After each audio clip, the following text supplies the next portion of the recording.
안녕하세요. 반갑습니다. 테이버입니다. 벌써 8번째 고민이 뭐니 시간이고요. 오늘은 국민은행 출신 재테크 강연가 김유라 작가님과 함께 하도록 하겠습니다. 2023 내 집 마련 가계부 저자 김유라입니다. 반갑습니다. 부동산 시장도 꿈틀대고 있습니다. 주식 시장도 뜨거운 상황입니다. 재테크를 위해서 준비해 나가도 될 시기인가? 올 초에 비해서는 부동산 시장 반등이 있었습니다. 네. 지금 잠시 부동산은 쉬어가고 있는 중이고요. 네. 요즘 주식이 뜨겁더라고요. 네. 돈이 준비된 사람, 네. 그리고 공부가 좀 된 사람들이 이런 어떤 타이밍을 누릴 수 있지 않을까 생각을 하고 있어요. 네, 재테크 노하우 먼저 하나씩 좀 살펴보도록 하겠습니다. 본 방송에서 언급하는 각종 재테크는 출연자 본인의 주관적 견해이며 아프리카TV의 공식 입장이 아니다라는 점 말씀드리도록 하겠습니다. 내 집 마련의 출발이라고 할 수 있는 청약통장에 대해서 오늘 조금 체크해 보도록 하겠습니다. 자, 첫 번째 주택의 종류예요. 이거 좀 설명 부탁드리겠습니다. 우리가 청약을 넣을 때 여러분이 어떤 청약이 필요하신지 잘 보셔야 돼요. 첫 번째는 이제 8호 이하의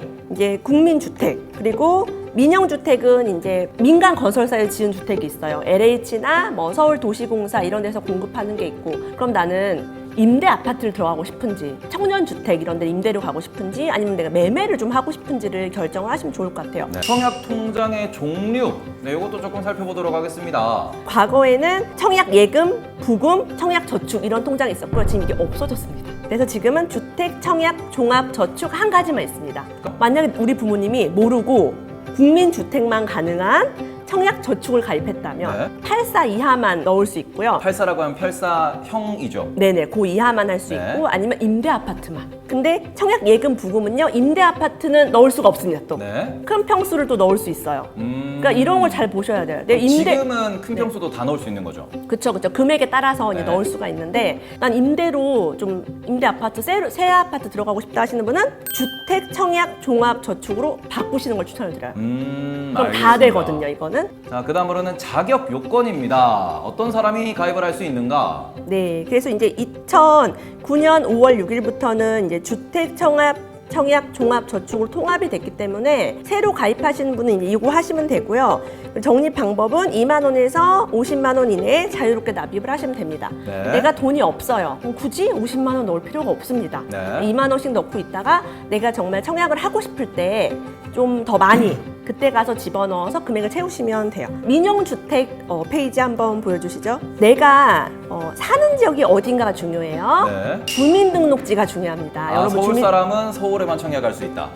아니요, 다른 지역도 할 수는 있어요. 서울 사람은요? 근데 이제 내가 가입을 할 때 그 네. 기준이 내가 사는 지역을 기준으로 한다는 거죠. 2순위 같은 경우도 1순위가 아닌 분, 하지만 괄호 열고 청약통장 가입자만 청약이 가능합니다.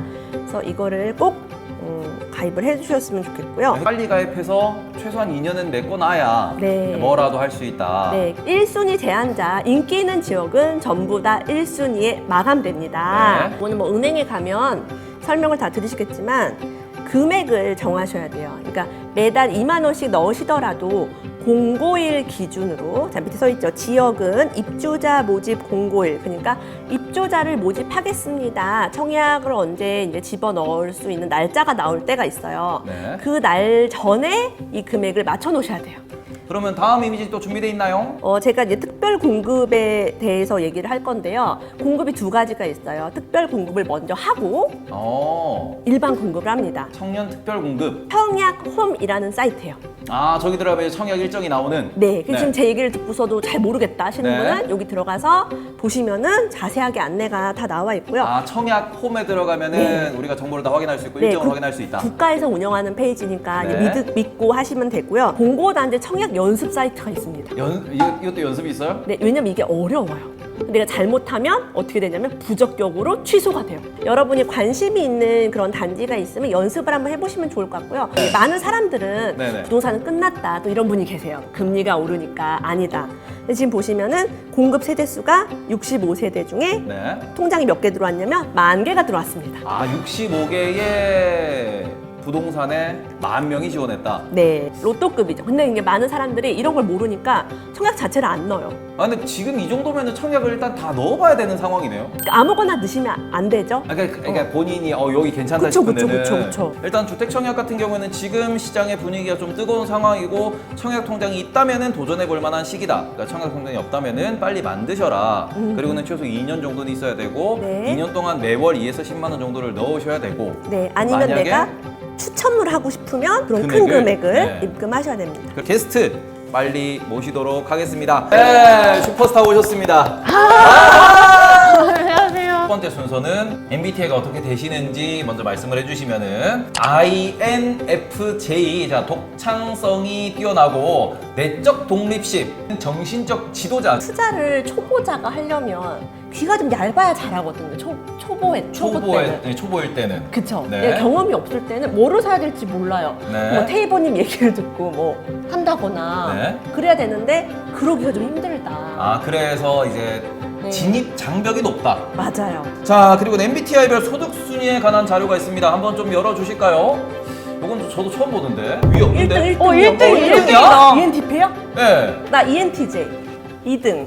ENTJ 2등이네요. 자, 그러면 일단 공식 질문 먼저 볼게요. 네. 집을 마련하려고 합니다. 제 상황에서는 청약이 맞는 선택이냐라고 하셨어요. 소득표 먼저 한번 보고 청약이 가능한지도 조금 체크해 보도록 하겠습니다. 2,290만 원을 별풍선 수익으로 올렸습니다. 건보료가 100입니다. 너무 많이 나가요. 국민연금이 50이에요. 와. 그럼 일단 건보료의 국민연금이 150이 나갑니다. 기타 카드값이 90만 원입니다. 저거는 뭐죠? 의상비? 아, 의상비. 생활비는 또 400만 원이 따로 있어요. 저거는 아마도 그것도 의상비랑 이제 지인들 멘토님은 이걸 보면서 또 어떤 거를 말씀해 줄 수 있을지. 그 현재 유튜브 스튜디오로 집을 쓰고 계시잖아요. 그래서 거기에 법인을 낼 수가 있고 네. 그리고 이 법인의 월세나 관리비나 이런 것들을 이제 우리가 수입이 들어오는 법인 매출의 경비로 사용을 할 수가 있습니다. 네.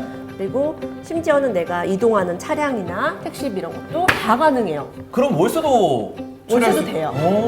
오. 그냥 법인 본점이죠, 이제 거의. 네.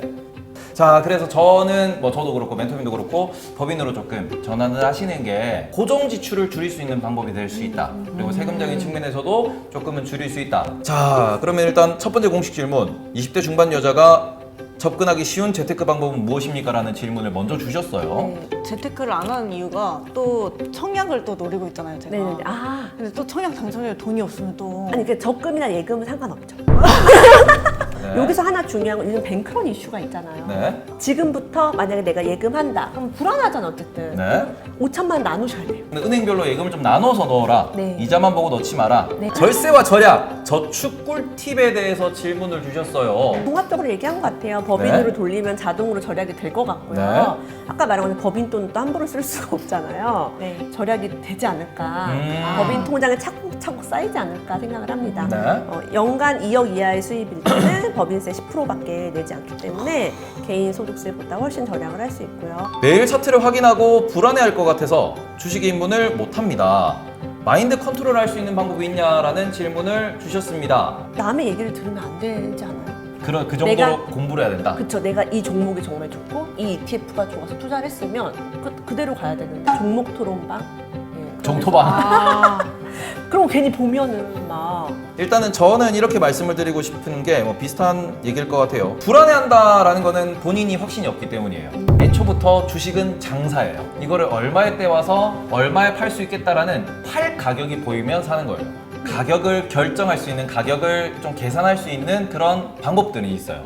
근데 그거는 공부를 좀 해야 돼요. 또 질문 있으실까요? 만약에 주택 청약을 들어갔는데 부적격 판정이 되면은 네. 제가 주택 소유자 그거 한번 들어갔던 걸로 맞아요.